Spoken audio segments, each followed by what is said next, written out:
अगर कहें तो ये पुत्र जो है चंद्रमाता ही है। ब्रह्मा ने उसका नाम बुध रखा। बुध से ही मनु की कन्या इरा जो थी उससे पूर्वा का जन्म हुआ।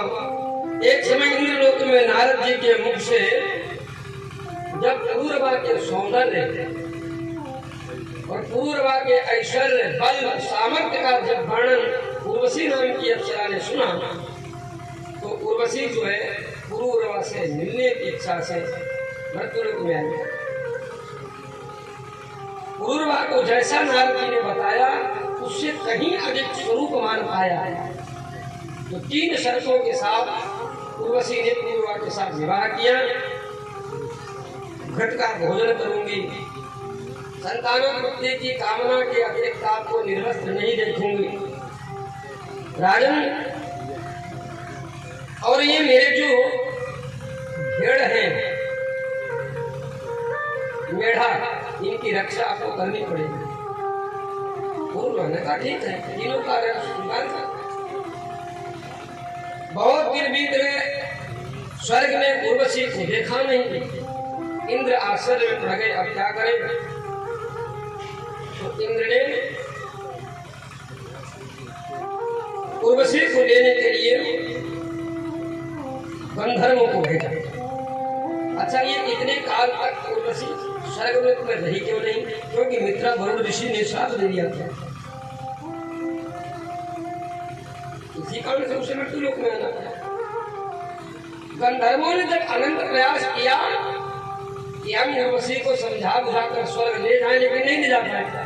तो उन्होंने क्या किया, जो भेड़ थी ना उनको उठाया और लेके भाग खड़े हुए। संयोग में वही काल था जिस काल में उर्वशी ने शर्त तय की थी कि महाराज आपको हम निर्वस्त्र न देखें।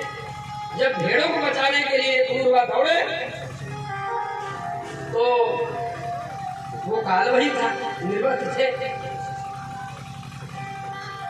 उसी समय आकाश में बिजली चमकी, उर्वशी ने देख लिया और उर्वशी छोड़कर चली गई।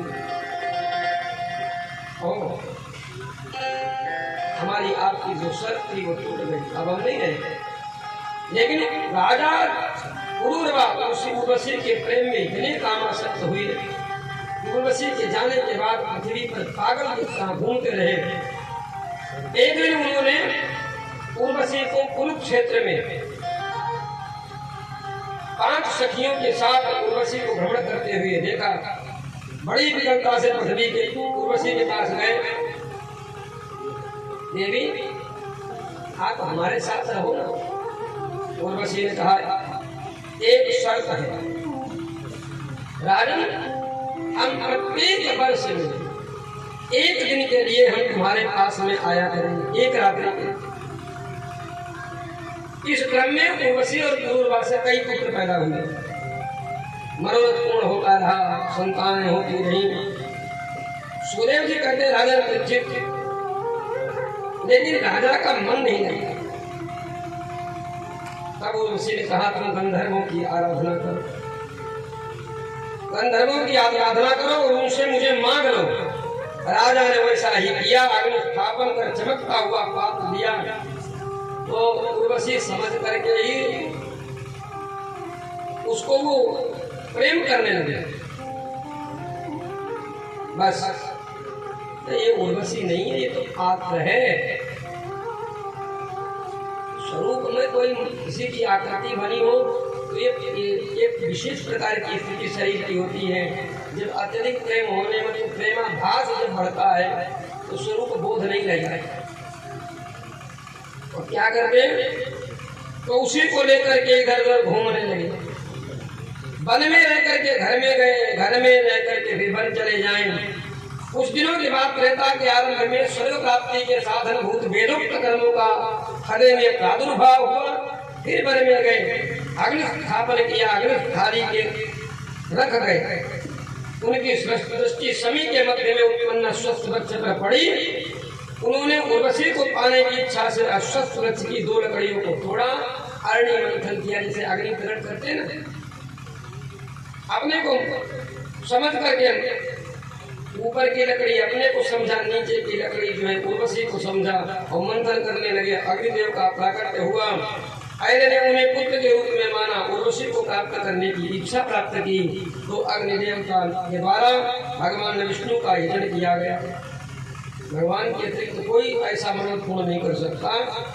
अब गंधर्व लोग प्राप्त करके पूर्वा उर्वशी के साथ में ही रहने लगे। ये है भगवान की संसार में मनोरथ कोई भी प्राप्त करो, पर भगवत कृपा के बिना वो मनोरथ पूर्ण हो नहीं सकते। अग्नि देवता ने बताया कि तुम नारायण का पूजन करो, भगवान की प्रसन्नता हुई, उर्वशी मिल जाएगी, क्योंकि गंधर्व लोक में वहीं पहुंच जाओगे। बस भगवान की कृपा हुई, गंधर्व लोक प्राप्ति हो गई।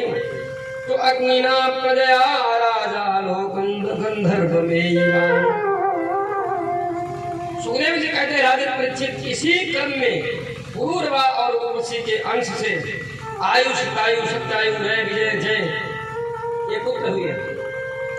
इन्हीं की वंश परंपरा में सुदायु के बसमान, सत्यायु के सुतंजय, रत्न एक जय के, अमित विजय के भीम, भीम के कांचन, कांचन के होत्रक, होत्रक के पुत्र जन्नू ऋषि हुए, जो भगीरथ की गंगा लेकर के जब आ रहे थे तो जन्नू मुनि के आश्रम से जब गंगा जी निकली और वृक्षों को तोड़ने, गंगा जी की धार में वृक्ष कटने लगे, जब जमीन कट गई तो पेड़ भी गिर गए। तो महात्मा जन्नू ऋषि ने गंगा जी को पी लिया। भगीरथ जी फिर रथ लेकर के गए, प्रार्थना की मुनि का, हमारे 7,000 पुत्र सगर के, वो हमारे पूर्वज, हम सगर के वंशज हैं और अपने वंशजों का उद्धार करने के लिए हमने बड़ा प्रयत्न किया। हमारे पिताजी भी गंगा जी को लाने में अपना शरीर त्याग दिए, हमारे बाबा जी भी प्रयत्न करते रहे, तपस्या करते रहे, उनका भी शरीर छूट गया। हम तीसरी पीढ़ी में हैं। महाराज, हमने भगवान ब्रह्मदेव को प्रसन्न किया, गंगा जी को प्रसन्न किया, शिव जी को प्रसन्न किया, तब जाके गंगा जी यहाँ आई और आप उनको ठीक नहीं। महाराज, ब्राह्मण के हिसाब से हमारे पूर्वजों के उद्धार का केवल एक यही साधन है। जन्म महात्मा भी ब्राह्मण ही थे, संत थे, तपस्वी थे, तो उन्होंने अपनी उंगली से जंगा को फाड़ दिया, भगवती गंगा जी प्रकट हो गई, इसलिए उनका नाम जाह्नवी पड़ गया। जन्नू के पुत्र जो है गुरु हुए, गुरु के बराक, बराक के अज के कुछ और कुशांबु तने कुछ नाम, कुशांबु के पुत्र राजर्षि गाधी हुए। गाधी की सत्यवती नाम की एक सुंदरी कन्या थी। उन्होंने भृगुवंशी ऋषिक के साथ में उसका जब विवाह किया तो गाधी ने उन्हें कन्या के अनुरूप वर देख करके कहा, ठीक है, आपको हम अपनी बेटी देंगे, लेकिन 1000 श्याम कर्ण के घोड़े आप लाके हमें दीजिए। कन्या तो हम देते हैं। तो ऋषिक मुनि ने, ठीक है महाराज, श्वेत वर्ण के श्याम कर्ण घोड़े ये पृथ्वी पर तो मिलेंगे नहीं, लेकिन तपस्वी महात्मा ने उतनी अश्व ला करके दिए। कन्या का विवाह हो गया। समय आया, वरुण लोग जाकर के वरुण भगवान से प्रार्थना की, घोड़े लेकर आए, अपने ससुर को दिए, विवाह हो गया। अब संतान की प्राप्ति के लिए ऋषि ने पत्नी के लिए ब्रह्म मंत्र से और अपनी सास के लिए क्षत्रिय अंश से अग्नि देवता से प्रार्थना करके अभिमंत्रित खीर बनाई।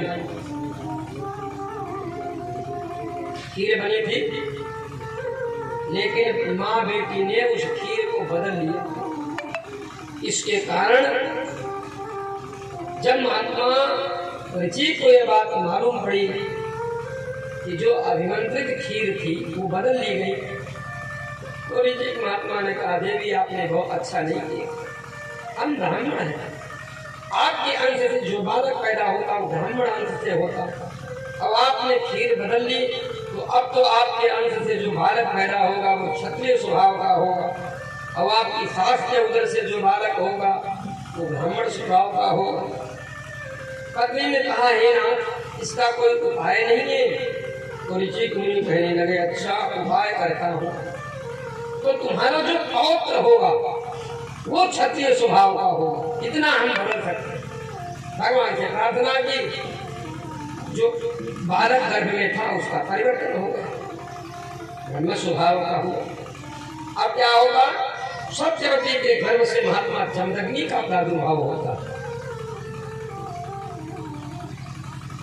जमदग्नि का प्रादुर्भाव हुआ, जिनका विवाह रेणु की कन्या रेणुका के साथ हुआ। वसुमान आदि पुत्र हुए, सबसे छोटे पुत्र परशुराम हुए। ये पौत्र है ना, ये क्षत्रिय स्वभाव के हुए। ये परशुराम भगवान विष्णु के अनुसार बता रहे हैं, जिन्होंने कुल में उत्पन्न क्षत्रियों का 21 बार संहार किया। सुखदेव जी कहते राजन दत्तात्रेय की आराधना करने के कारण सहस्त्र